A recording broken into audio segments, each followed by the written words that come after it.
2020년도 우리가 첫 주 맞이하면서 어떤 말씀으로 첫 주를 시작을 할까. 그런데 고민이 없습니다. 왜냐하면 우리가 1월 달에 암송하는 말씀이 고린도후서 11장의 말씀이기 때문에 오늘 11장 1절과 2절 말씀을 통해서 우리가 2020년도에는 이렇게 살았으면 좋겠다라고 하는 그런 방향을 함께 나누려고 합니다. 우선 우리가 잘 아는 것처럼 바울은 어떤 사람인가 우리가 잘 알지요. 바울은 과거에 회심하기 전에는 예수 믿는 사람들을 핍박하는 사람이었습니다. 왜 바울이 예수 믿는 사람들을 핍박을 했냐면 바울은 유대교인이기 때문에 그렇습니다. 그래서 기독교인들은 유대교의 입장에서 보면은 이단자들인 거예요. 그래서 당연히 유대교를 신봉하는 자로서 저런 이단자들을 척결하는 데는 마땅한 거다라고 바울은 생각을 했던 겁니다. 그래서 그것이 하나님을 위한 것인 줄 알았던 거예요. 그래서 바울은 이 기독교인들을 핍박하는 데 앞장섰습니다. 로마의 시민권을 갖고 있었던 사람이었고 가말리엘의 최고의 문화생으로서 학벌을 갖고 있던 이제 그런 사람이었고, 그리고 유대인으로서 이렇게 기독교인들을 핍박하는 것이 그것이 마땅한 거고 그것이 당연한 것이다 라고 알고 있었기에 그는 기독교인들을 핍박하고 또 박해하는 데 앞장섰습니다. 무섭게 핍박하고, 그리고 또 어느 날은 이 기독교인들을 또 이제 잡아가기 위해서 공문을 가지고 그가 다메섹이라고 하는 그러한 곳을 지나가다가 거기서 예수님을 만나는 경험을 하게 되지 않습니까? 바울은 그가 누군지 보지는 못했을 겁니다. 너무나도 그 빛이 강했기 때문에 감히 사람의 눈을 가지고 그 빛 앞에서 눈을 뜰 수가 없는 그런 상황이었죠.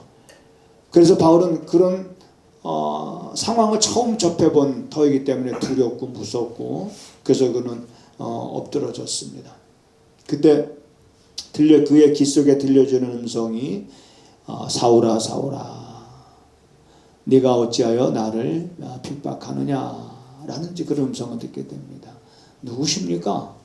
나는 네가 핍박하는 예수다 라고 하는 그러한 극적인 예수님과의 만남을 통해서 이제 핍박을 하던 바울이 핍박을 받는 자의 위치에서 이제 그의 삶을 살아가게 됩니다.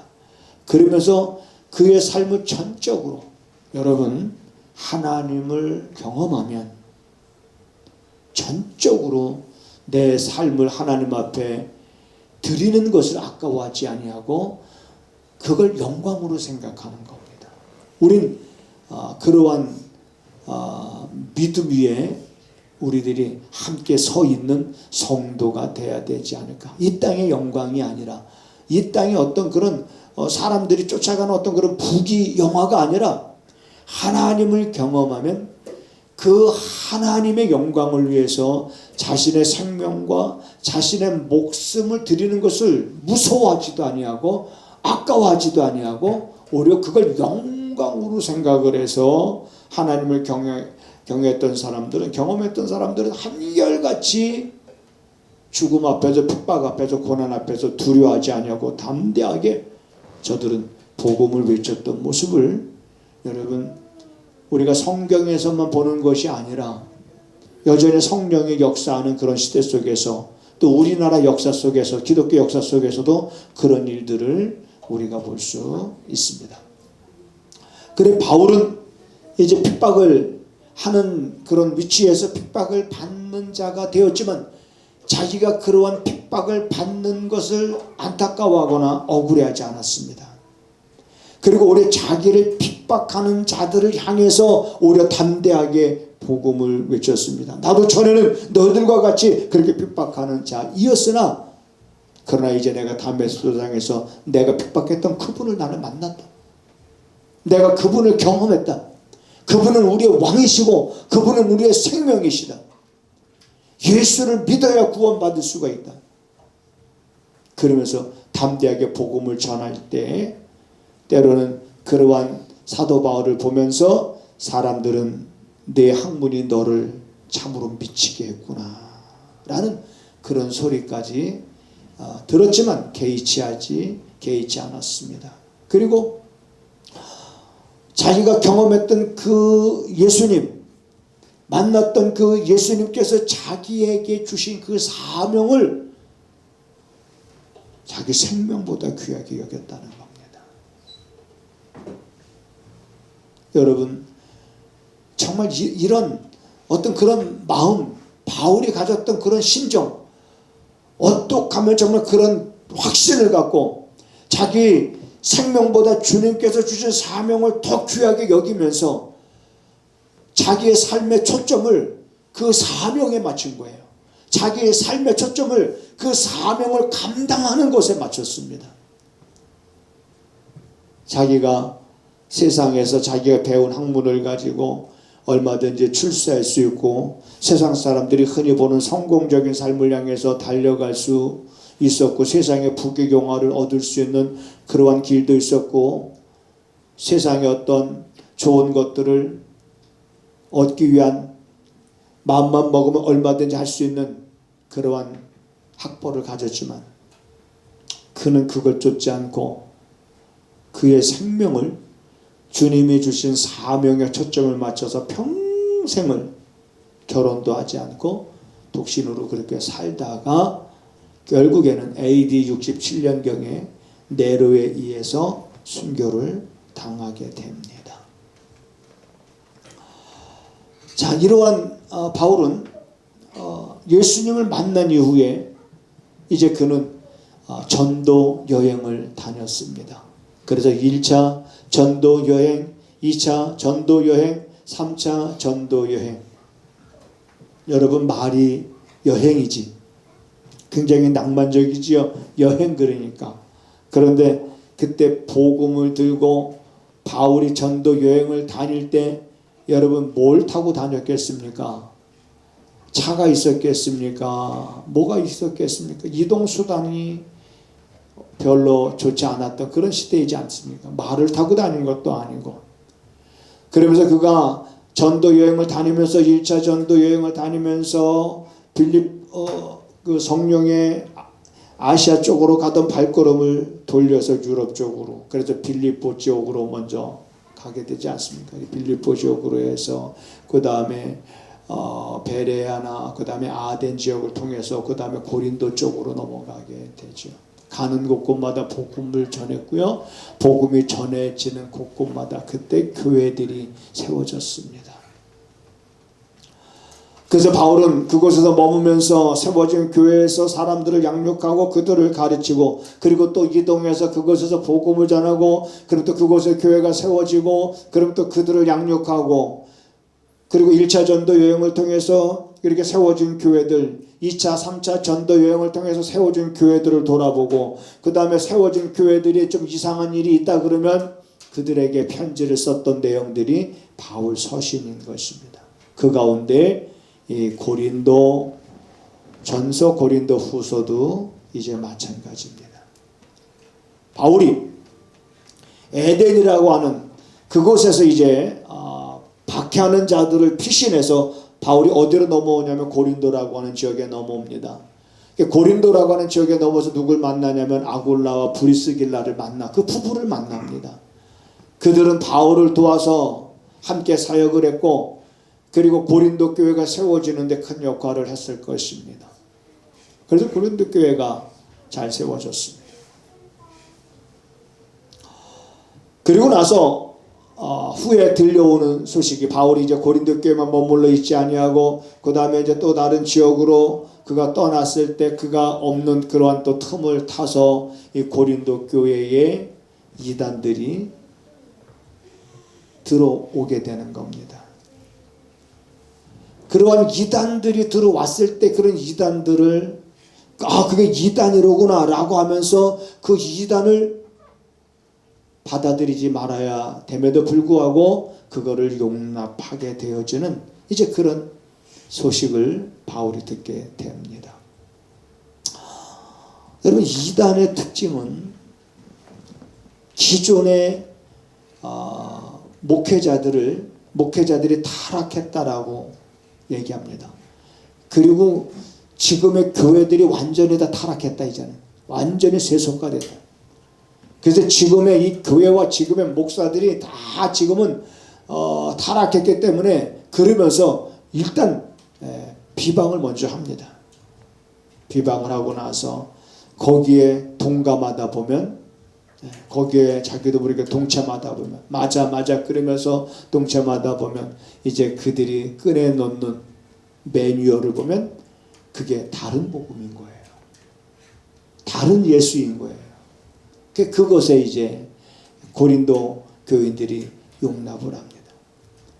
그런 이단자들은, 그리고 거기에 동참한 사람들은 이 바울에 대해서 어떤 비방하는 글이 있었냐면, 바울은, 저도 보지는 못했습니다. 보지는 못했지만은 바울이 하나님 앞에 기도했던 것 가운데 하나가 뭐냐면 자기의 어떤 질병이 있었던 거예요.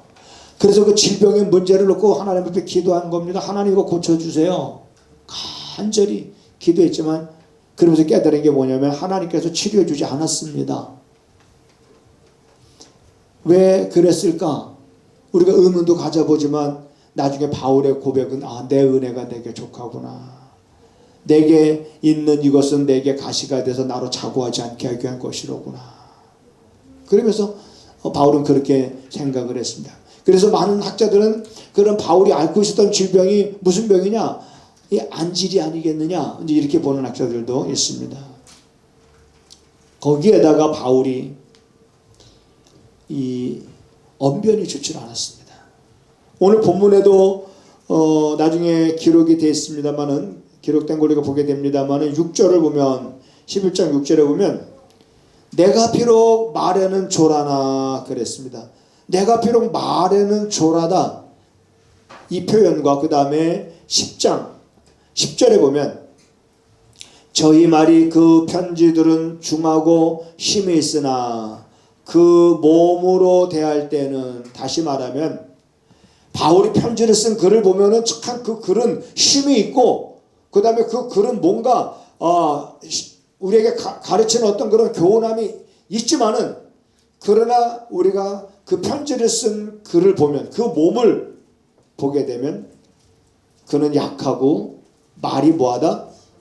말하는 게 썩 시원치 않은 거예요. 그러니까 외모로 볼 때 저 바울은, 사람들이 사도성도 부인하고, 예수님의 사도는 12제자 아니냐? 근데 언제 바울을 예수님이 택했느냐? 택하지 않았다. 그러면서 바울의 사도성도 부인하고, 그의 언변을 문제 삼고, 그의 외모에 병 걸린 것도 문제고, 하나님이 살아계시다 그러면은 어떻게 제가 저렇게 하나님이 그 병을 고쳐주지 않을 수 있겠느냐? 아무튼 그런 꼬투리를 잡아서 그를 의심하게 하면서, 그를 의심하니 그의 입에서 나오는 모든 말들도 사람들이 신뢰하지 못하게 되고, 이단들의 속삭이는 그런 것에 그럴듯해서 그냥 그것을 용납하니 고린도 교회. 그래서 이 11장은 이런 이단들을 잘도 용납했구나 너희들이, 그러면서 이런 이단자들의 사상을 용납한 이 고린도 교인들을 질책하는 그런 내용이 담겨져 있습니다. 그리고 오늘 1절에 보면 원컨대 너희는 나의 좀 어리석은 것을 용납하라. 바울이 이렇게 표현했습니다. 나의 좀 어리석은 것, 이게 뭐냐? 그래, 내가 좀 말도 좀 잘 못하는 거, 그래, 내가 좀 이렇게 좀 병이 좀 있는 거, 그래, 이런 것들 너희가 좀 용납하면 좀 안 되겠느냐? 오히려 그런 건 용납하지 아니하고 너희가 우리 이단자들을 용납하는, 이제 그런 내용을 4절에 이제 우리가 가서 보면 다음 주에 보겠습니다만은, 4절에 이렇게 바울이 표현하고 있습니다. 만일 누가 가서 우리의 전파하지 아니한 다른 예수를 전파하거나, 혹 너희가 받지 아니한 다른 영을 받게 하거나, 혹 너희의 받지 아니한 다른 복음을 말하고 받게 할 때에는 너희가 잘도 용납했구나. 그러면서 이 고린도 교인들의 이단을 용납한 것에 대해서 질책하는 이런 모습을 보게 되지만, 그러나 질책이 질책으로 끝나는 것이 아니라 그 다음에 바울이 하는 말이 중요한 게 뭐냐면 2절에 내가 하나님의 열심으로 너희를 위하여 열심을 내노니, 다시 말하면 나의 열심은 나의 배를 채우려고 하는 것이 아니라 나의 열심은 바로 너희들을 위한 열심이다 라고 바울이 말합니다. 너희들을 위한 열심, 너희들을 위한 수고, 너희들을 위하여 내가 수고하고, 너희들을 위하여 내가 열심을 내고, 너희들을 위하여 내가 희생하고, 너희들을 위하여 내가 헌신하고, 내가 너희들을 위하여 먹지 않으며, 내가 너희들을 위하여 자지 않으며, 내가 너희들을 위하여, 바울은 그 고린도 교인들을 위하여 열심했다는 그 모든 말 속에 들어가 있는 겁니다. 이러한 바울의 이러한 열심, 오늘 우리 그리스도인들은 누가 좀 잘못되면 그것을 먼저 우리가 덮어주거나 이해하려고 하기보다는 먼저 정죄하기가 쉬운 것이 우리 사람들의 모습인 겁니다.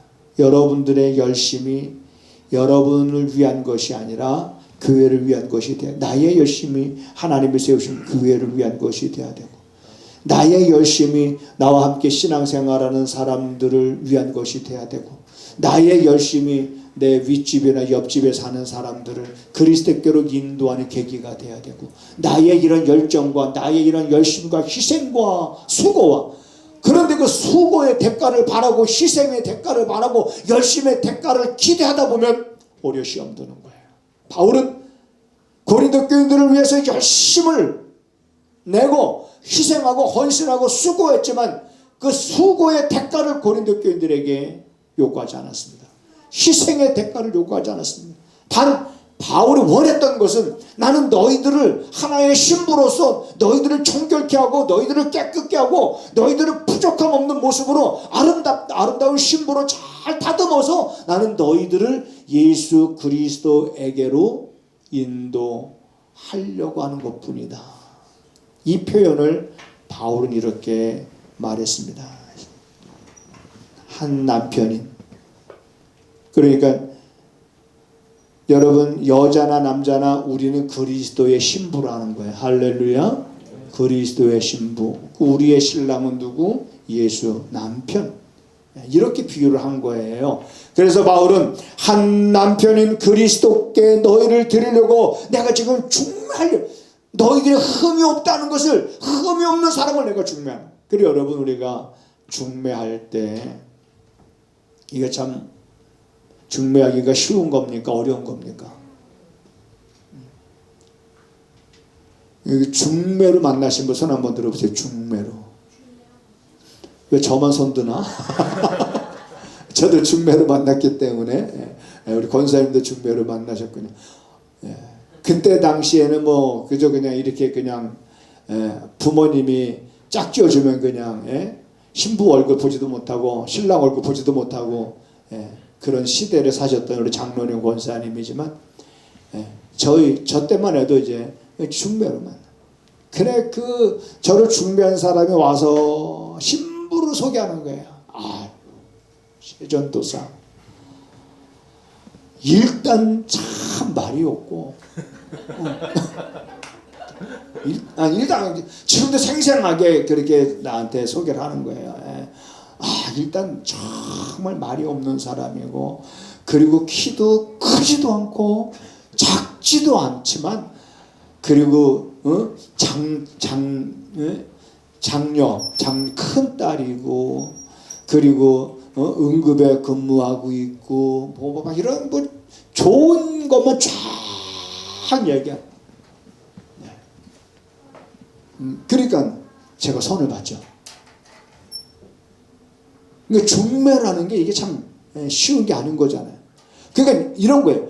바울이 고린도 교인들을 중매하려고 보니까 이 고린도 교인들이 지금 이단에 물들어가지고 이게 지금 주님 보실 때 합당치 않은 거잖아요. 그러니까 그들을 잘 권면하고 그들을 잘 가르치고 그들을 깨닫게 하고, 그래서 그들로 하여금 흠이 없도록 하게 하고 정결케 하고 아름답게 하고 신부로서 이쁘게 단장하게 하고, 그렇게 그들을 돌보는 열심을 바울은 자기가 그들에게 어떤 대가를 바라고 한 것이 아니라 그들의 그러한 아름다운 신부의 모습을 갖추도록 하기 위해서 자기가 열심을 다 한 것이 너희들을 위한 것이었다라고 바울이 말하는 것이 정말 우리 마음에 그런 감동이 오는 겁니다. 그리스도께서 우리를 위하여 몸을 내어주셨다면 바울은 고린도 교인들을 위하여 그 몸을 아끼지 아니한 것이다. 이것이 오늘 우리 그리스도인들에게 요구하는 삶인 거예요. 우리의 삶의 현장에서 우리가 어떠한 대가를 바라고 수고하고 희생하는 것이 아니라 그러한 대가를 바라고자 하는 그런 마음이 우리 안에서부터 스며들면서부터 어떤 마음이 생기냐면 시간이 지나면 섭섭한 마음이 생기는 거예요. 그러면 주로 이런 분들이 하는 얘기가 내가 섭섭해서 하는 말은 아닌데 이러죠. 내가 그때 섭섭해서 하는 말은 아니요. 오해하지 마. 응? 그러면 듣는 사람은 진짜 이 사람이 그때 섭섭해서 하는 말이 아니로구나 이렇게 듣는 게 아니잖아요. 이 사람이 그때 참 섭섭했나 보구나. 내가 좀 잘할걸. 이렇게 말하기도 하지만 뭔가 대가를 기대하면, 그래서 우리는 내가 어떤 열심을 낼 땐 여러분 그 열심에 대한 대가는요 누가 계산해 주시냐면 주님 앞에 섰을 때 그때 계산하는 날이 있습니다. 그때 다 계산이 될 겁니다. 땅의 것을 얻기 위해서 땅의 것에 대한 대가를 바라고 하면 안 되는 거죠. 이게 저도 참 고민스러운 게 뭐냐면 자꾸 그런 대가를 바라는 마음이 생겨요. 왜냐하면 말을 조금만 해도 정말 이게 이제 막 옛날 같지 않으니까 말을 하면은 힘들어요. 말하는 게. 왜냐면 입안에 자꾸 침도 마르고 그래 말을 못 하겠어요. 힘들어요. 그래 이제 악기 배우러 오는 사람 그러면 정말 막 속에서 이제 죄송합니다. 열불이 난다는 표현하기는 좀 그래요. 근데 답답한 마음. 왜냐면 가르쳐줘도 금방 요거 솔샵은요 요 새끼손가락 요거 같이 눌러주는 거예요. 자, 미하고 미플랫은요 미하고 미플랫 잡을 때 양쪽 새끼손가락 가지고 요거 같이 이걸 하루 가르치고 일주일 가르치고 며칠 가르쳐도 오면 또 잊어버리고 이제 그 연세가 있으시니까 그런 거예요. 78 되신 분도 있고요. 81 되신 분도 있고요. 81 되신 분은 와서 금방 그렇게 가르쳐드리고 저쪽 갔다 와서 보면 또 이상하게 누르고 계셔요. 또 왜 그래? 그거 이거 같이 누르라고 그랬잖아요. 그러면 막 같은 말을 수도 없이 이러는데 몇 년 동안을 가르쳤는데도 한 번도 감사한 거뭐 아는 사람도 있어요. 그러면 이 감사한 거 뭐 좀 가르칠까? 사람이 감사할 줄도 좀 알아야 될 거 아닌가? 이게 뭔가 막 이런 마음이 사실 생겨요. 막 이런 마음도 생기고. 그래서 목사님 얼마를 드려야 됩니까? 그래서 여기는 그냥 정해진 거 없습니다. 그냥 알아서 하세요. 더 어렵다는 거예요. 액수를 정해달래. 이런 분도 있어요. 그럼 알아서 하시든지 돈 있으시면 5만 원 하시든지 그 다음에 3만 원 하시든지 10만 원 하시는 분도 있어요. 이렇게 말하고 싶어도. 근데 여러분 뭔가 대가를 바라면 따라서 합시다. 대가를 바란 열심은 마음이 불편하다. 마음이 불편한 거예요. 네. 우리 처제입니다. 우리 절 보면 형부 그러면서 얼마나 오늘 예배 참석했네요. 아주 감사해요. 오늘 우리 장모님 모시고 어딜 가시려고 이제 앞으로 교회 열심히 나와야 돼요. 그래서 여러분 이 바울은 대가를 바라고 어떤 열심을 고린도 교인들을 위해서 희생한 게 아니에요. 그러니까 오늘 우리들은 그런 자세가 필요한 겁니다. 올 한 해는 정말 그렇게 살아보려고 하는 마음을 가지고 그렇게 마음을 정하고 이제 출발을 한 겁니다. 여러분들의 수고 헛되지 않을 것이고 우리들의 헌신과 희생 헛되지 않을 것입니다. 그래서 계속 그렇게 하다 보면 은근히 마귀가 그런 마음을 쑥 집어넣는 것 같아요. 그건 우리가 조심해야 되고 주의해야 되고 아니지 내가 이러면 내 마음이 불편해지지 안 돼. 그래. 그러면서 이 말씀을 생각하면서 나의 열심은 너희들을 위한 것이다 라는 이 말씀이 올 한 해 여러분의 마음에 평안을 주고 여러분의 마음에 기쁨을 주고 여러분의 신앙이 성장하는 데 도움이 되어지는 그러한 말씀 되기를 주님의 이름으로 부탁을 드립니다.